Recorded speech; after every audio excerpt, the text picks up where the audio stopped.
Vamos a saludar a Javier Milei. ¿Qué día tenemos hoy? Día de mucha información, de muchos móviles.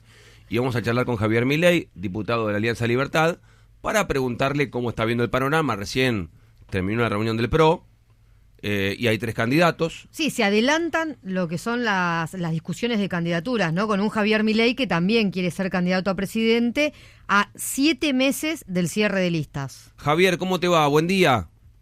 ¿Qué tal, Gustavo? ¿Qué tal, Rosario? Un gusto enorme hablar con ustedes. Un placer. Bueno, estás al tanto de todo, por supuesto. Recién terminó la reunión del PRO, más allá de que vos no sos del PRO, pero quiero preguntarte qué ves, qué percibís de lo que sucedió recién en el desayuno. Hay 3 candidatos a presidente por la oposición, el partido más importante hoy de la oposición, que serán Larreta, Bullrich y Vidal. Bueno, que lo resuelvan en sus internas, o sea, yo no tengo nada que opinar, es un tema de ellos y que encuentren la mejor solución entre ellos. ¿Vos sos otro candidato a presidente? Sí, pero yo, digamos, o sea, yo me tengo que ocupar de mis cosas, no de lo que hacen mis adversarios políticos. Uh-huh. ¿Y cómo ves? Porque te digo la verdad, yo veo encuestas y veo un crecimiento permanente en tu espacio y mucha pelea en el oficialismo y en el partido por hoy más importante de la oposición. ¿Esto te conviene? De vuelta, Gustavo, yo lo mío está en hacer enfoco en lo que es el programa de gobierno. Nosotros estamos trabajando muy fuerte en 2 cosas. Una, en tener presencia en todo el país, cosa que ya hemos logrado la semana pasada porque ya estamos en los 24 distritos. Bien. Y por otro lado, nosotros tenemos una agenda muy intensa con los detalles del programa económico, o sea, y las consecuencias y los colaterales que pueden existir si las velocidades de ajuste, es decir, la velocidad que va a ajustar la economía no es todo lo rápido que uno desea, para estar cubriendo, digamos, si se causan daños, cómo repararlos. Uh-huh. Javier, ¿cómo estás? La discusión el año que viene en la campaña entre los principales candidatos, ¿va a ser económica, como siempre termina siendo que la gente vota con el bolsillo, pero la discusión mediática entre los distintos partidos, ¿crees que va a ser económica? Yo tengo la sensación de que sí.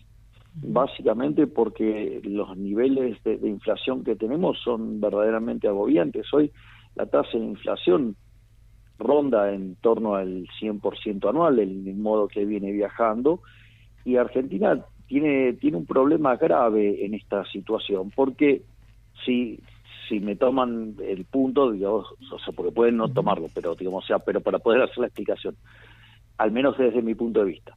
Desde mi punto de vista, la inflación es siempre en todo lugar un fenómeno monetario, ¿sí? Que se genera por un exceso de oferta de dinero, ya sea o porque subió la oferta, porque cayó la demanda, o porque pasaron las 2 cosas a la vez. Entonces, eso ya te remite a un problema con la emisión monetaria, y ahí tenés un problema con el pasado, con el presente y con el futuro. Porque el problema con el pasado es que, como la política monetaria actúa con un rezago de 18 a 24 meses, o sea, ponle 1 año y medio, 2 años, tenemos un problema de lo que se emitió en el pasado. En el pasado, en los últimos 2 años, el gobierno emitió 11 puntos del PBI para financiar déficit. Por lo tanto, por más que vos hoy cortaras la emisión monetaria, vas a seguir teniendo inflación.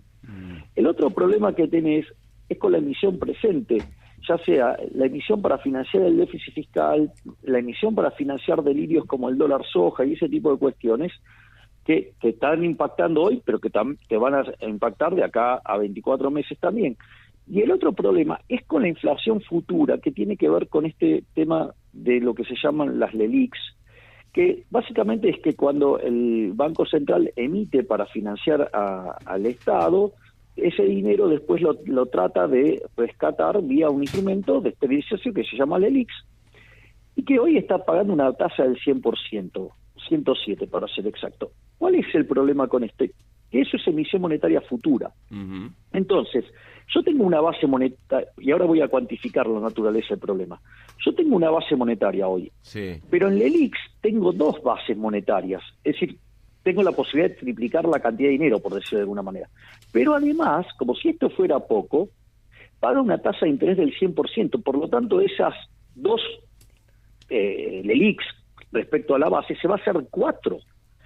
Y pensemos que el presupuesto que mandó el gobierno, ¿sí?, tiene 6 billones de déficit, o sea, es una base monetaria y media casi. Quiere decir que la va a tratar de esterilizar con el IX, entonces vas a meter otra base monetaria más. Entonces, cuando vos te quieras dar cuenta, la inflación se te va a ir a niveles del 200%. Ah, bueno. No. Carlos Burgueño, a ver, Carlos. Hola, Javier. Hola, Carlos, ¿cómo estás? Bien. Perdón que no sabía que estabas, si no también te hubiera saludado en el inicio. No, todo bien. No sabía. Todo bien. Engancho esto último que vos decías. Perdón que lo diga de una manera tan cruda para la gente, pero ¿hay otra salida a futuro para toda esa masa de dinero que no sea un plan Bonex? Porque evidentemente esos pesos al mercado no los podés volcar. Bueno, eso es un punto interesante. Sí hay alternativas. Bueno, una alternativa es emitir y tener el desastre inflacionario, porque además la demanda de dinero no es estable. Cuando te empieza a subir la tasa de inflación, bueno, vas a querer tener peso, te lo vas a querer sacar de encima y ahí el tamaño del despiole va a ser mucho más grande. Y además, además supongo que la velocidad de las transacciones... Exacto, eso es lo que quiero decir. La demanda de dinero se te cae, exacto, es eso. Ahora, pero la otra alternativa es que si vos tomás una medida de esas características, el problema radica que estás violentando los derechos de propiedad, castigás la relación ahorro-inversión y se te destruye el nivel de actividad. Y eso lo vimos, por ejemplo, cuando fue el Corralito, que después terminó en Corralón, Alcatraz era después. Entonces, y eso te genera una descoordinación macroeconómica que hace que el producto se te destruya, que se te destruya el empleo, que se destruyan los salarios reales y vas a tener los pobres y los indigentes por la estratosfera. ¿Sí existe una forma de resolverlo? Sí, que es un cambio de régimen. De hecho, fíjate que vos me has escuchado, yo he propuesto la dolarización y dentro de un conjunto de reformas estructurales hacer que se revaloricen esos títulos por medio de todas estas reformas y que de hecho vos puedas cambiar esos instrumentos de hoy por otro tipo de instrumentos con otras características más líquidos, obviamente que van a ser en dólares, en una economía dolarizada, con lo cual mejora el riesgo de crédito, mejora o lo que se llama riesgo de contraparte, desaparece el riesgo de moneda, vas a tener un instrumento más líquido por el cual vas a poder entrar y salir. ¿Qué quiere decir esto? Que vos vas a tener en esa reforma, además, un balance de los bancos mucho más puro, mucho más limpio, de mucho mejor calidad. Por lo tanto, si no ocurre la corrida hoy, mucho menos debería ocurrir en un contexto donde vos le mejorás la calidad de los activos. O sea, sí se puede hacer, pero necesitas un cambio de régimen. Ahora, y Javier, la realidad es que no veo ganas de cambio de régimen en el resto de las expresiones opositoras o del oficialismo. Evidentemente este gobierno no lo tiene en carpeta, ¿no? Esto de de dolarizar. Ahora, si entiendo, sería un cambio, una especie de canje de deuda en pesos actual por deuda en dólares futura, previa o en el medio, dolarizar la economía. Ahora. Sí, es parte del proceso de la dolarización, porque vos... Claro, porque no podés tirar todos esos pesos al mercado y dolarizar la economía porque se te escapa el tipo de cambio. Sí, vas a hacer un desastre, en materia inflacionario. Claro, un desastre monetario. Entonces, esto implica, un paso previo que es dolarizar la economía. Ahora, viendo la foto de ayer, al Banco Central se le fueron 150 millones de dólares. Me imagino que un proyecto como el tuyo necesita la llegada masiva de dólares también para tener la contrapartida. ¿Cómo lo estás pensando esa parte, ese capítulo? Los dólares para poder hacer de ese plan algo sustentable, con divisas. Primero, sí, no, claramente. A ver, primero hay un punto, es que estos ejercicios no se hacen al tipo de cambio oficial, porque eso no es un precio. Y de hecho te das cuenta que no es un precio porque vos hoy tenés 44 dólares distintos, o sea, 44 precios distintos. O sea, y en realidad el verdadero dólar es al cual hay, profundidad de mercado, que es el contado con liqui, que está en 310, ponele. O sea, y que ha oscilado entre 310 y 320. Ese es el tipo de cambio, de verdad, que es al que vos tendrías que pensar hoy las conversiones. Ese es el primer punto. El segundo punto, no solo, digamos, o sea, si vos mirás las verdaderas reservas, cuando vos le calculás lo que se llama el RIN, las reservas internacionales netas, el número verdadero son 3.300 millones de dólares, que es la posición que tenés de oro. Eso es lo que te queda. Y además vos tenés títulos públicos, ¿sí? O sea, vos tenés títulos públicos que el gobierno le colocó al Banco Central.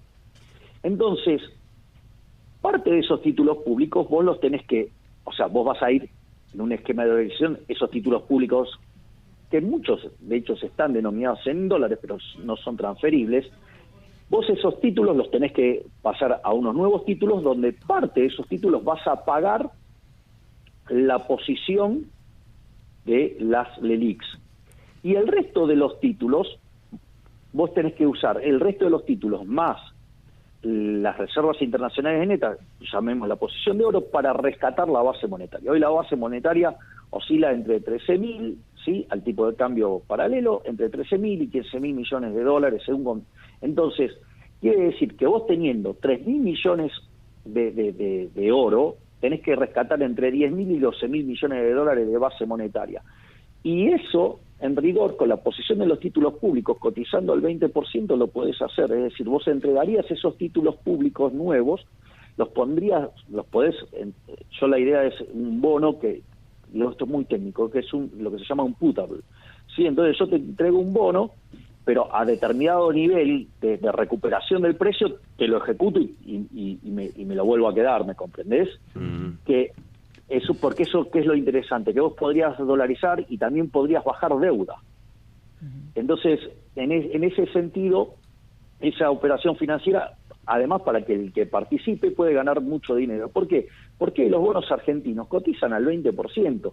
Y cuando vos mirás, no sé, un país como Sri Lanka, nosotros hemos visto las imágenes de Sri Lanka, cotizan al 50%. Sí. Entonces, lo que quiere y Sri Lanka ya despolteó y nosotros todavía no. O sea, igual técnicamente estamos en dispolo, o sea, lo que pasa es que no está declarado. Ahora, Javier, sí. A mí me gusta que las preguntas más técnicas te las hagan los que entienden, ¿no? En este caso, Carlos Burgueño, pero yo mirando un poco la tele y caminando la calle, noto que hay mucha gente que se tienta con votarte, con algo distinto, pero que a la vez tiene miedo de... Ayer escuchaba, por ejemplo, a Pablo Moyano, ¿no? Pablo Moyano dice, si viene la derecha, salimos a la calle. Es bravo gobernar más allá de lo técnico y las ideas que vos tengas desde la economía. Vos sabés que si ganás tenés que enfrentarte con mucha gente y con mucho poder al que hay que batallar demasiado. Sí, y estoy dispuesto a hacerlo. Si no, digamos, me quedo en mi casa y me quedo viviendo de dar conferencias. Es mucho más cómodo, pero sí, entiendo el desafío y estoy dispuesto a tomarlo. O sea, y con la ley en un brazo y en otro explicando qué es lo que voy a hacer, porque yo creo que muchas veces el problema surge de malos diagnósticos, de no comprender bien la situación. Entonces, para mí eso no representa un problema, porque claramente yo puedo plantearle abiertamente a la sociedad las reformas que yo propongo y cómo todos vamos a salir ganando. O sea, salvo los grupos que se empecinan a no querer trabajar, ¿no? O sea, y no, sí, digamos, o sea, que solamente quieren vivir de robar a los demás, y bueno, a eso, digamos, no le va a ir bien porque, digamos, o sea, pero de hecho es una solución, digamos, moralmente cuestionable. Javier, te hago dos cortitas yo. Una que tiene que ver con que quedó descartado la posibilidad de discusión en el Congreso de la suspensión de las PASO. Me parece que esto tiene que ver con que el oficialismo iba a intentar que tu bancada avance con este proyecto, necesitaba los votos y finalmente vos no se los vas a dar. A ver, yo lo planteé de esta manera. A ver. Primero, yo no creo que el oficialismo llegara a tener los votos. O sea, porque ni siquiera dentro de las filas propias hay 7 diputados que responden a Alberto y no querían, digamos, ese proyecto. Con lo cual, yo no creo que ni siquiera tuvieran a la tropa propia alineada. Ese es el primer punto que yo creo. Segundo, yo tengo una posición opuesta a las PASO, digamos, es un invento de Néstor Kirchner para generar daños sobre outsiders y demás, y que de hecho los de Juntos por el Cambio, a la luz de cómo fue evolucionando este instrumento, también lo quisieron eliminar. Sí, claro. Para complicarle la vida al kirchnerismo. Es decir, el instrumento es malísimo, porque en realidad, fíjate que lo que quieren hacer es usarlo para interferir en el proceso electoral. Ahora, eso que a mí me parece demencial, digamos, aberrante, a mí me parece que es una discusión de casta, porque en el fondo lo que están haciendo es se están peleando para ver cómo va a llegar al resultado electoral para tener más o menos carrito. Entonces, ¿sabes qué? Yo digo, o sea, decido no participar de esa discusión. Es, mátense entre ustedes, yo les voy a ganar de cualquier manera. O sea, ¿querés que te gane con paso? Te gano con paso. Si querés que te gane sin paso, te gano sin paso. O sea, yo digo, pongan las reglas del juego ustedes, ¿sí? Que son los que las pusieron y con los que se están matando y que están desesperados para ver qué carguito tienen, que no, digo, cuánto sacan de una votación para tener más carguitos, más contratos, más... Bueno, ¿sabes qué? Digo, que se maten entre ellos, una discusión de casta. Es decir, entonces no les doy quórum, no es que se las arreglen entre ellos. Sí. O sea, porque esa es mi posición, que digo, a veces los que no están acostumbrados a la política no leen el juego. Digo, cuando yo de hecho decía, yo juego con las reglas que me pongan, en el fondo estaba diciendo lo mismo que les estoy contando a ustedes, y nada, pero a mí hasta en algún sentido digo, si yo te estoy dando toda esta info, digo, sacás por default, digo que yo digo, no iba a dar quórum, pero bueno, nada, es a veces la discusión pública toma algunos matices que bueno. Sí, y la otra, te consulto por una polémica que se generó la semana pasada, que tiene que ver con Lilia Lemoine diciéndole a dirigentes de Libertad Avanza, dando un curso diciendo que le pueden decir tanque australiano de medialunas a Ofelia Fernández. Me imagino que esto lo repudiarás y que tendrás otro mensaje para tus seguidores. A ver, eso, digamos, en principio es una cuestión de no estaba involucrado la Libertad Avanza, eso era un curso de militantes para militantes. Por lo tanto, digo, si vos me preguntás si yo me manejaría... ¿Se cortó? Ahí. Se cortó. Se cortó la bueno, le agradecemos. Sí. Le agradecemos, estamos ya en el final de la entrevista. Yo le quería preguntar también, porque la vez pasada él no termina votando, y fue criticado por este impuesto aeroportuario, ¿te acordás? De la seguridad del aeropuerto, y fue criticado. Y yo quería preguntarle, porque muchas veces vos estás afuera y pensás que es una cosa, y estando adentro es totalmente distinta. Digo que Margarita Stolbizer, que es una persona que a mí me parece muy interesante como política, diga, corría el riesgo de quedarme dormida en la sesión, ¿no? Porque se naturaliza esto de una sesión maratónica en diputados y senadores. Digo, ¿pero qué es sesión maratónica? ¿Por qué no laburan más días y menos horas para estar concentrados, para estar metidos, para saber qué se vota? Bueno, estoy diciendo esto, Javier está otra vez en línea. Muchas veces uno cree que la cosa es diferente desde afuera, y cuando entras al Senado o a diputados es totalmente distinta, Javier. A ver, yo creo que estabas ahí hablando de la votación del otro día del presupuesto. Ahí también hay una cuestión que yo históricamente tengo una determinada posición. La primera es, yo no avalo ningún presupuesto con déficit, porque en realidad el déficit vos lo tenés que financiar, y lo tenés que financiar, o lo financiás con deuda, o lo financiás, que son impuestos futuros, o lo financiás con emisión monetaria y terminás generando impuesto inflacionario, o lo financiás con impuestos explícitos, es decir, con lo cual es suba de impuestos. Por lo tanto, o sea, yo digo, no avalo ningún presupuesto de esas características. Consecuentemente, yo no di quórum. Ahora, el oficialismo no tiene los votos para el quórum. De hecho, Máximo Kirchner no bajó, por lo tanto tenía 117 votos el oficialismo. Ajá. Bien. Entonces, ¿cómo consiguió el quórum? ¿Quién les dio el quórum? Se lo dieron los radicales. Sí. ¿Por qué se lo dieron los radicales? Porque básicamente la orden de las personas que están a cargo de funciones ejecutivas, lo que están haciendo es justamente dar la orden para que tengan más recursos. Entonces, o sea, no les importa que, digamos, Méndez, el presupuesto a los tipos de cambio que utiliza el gobierno implique 30.000 millones de dólares más de impuestos. Entonces, yo no di quórum a eso.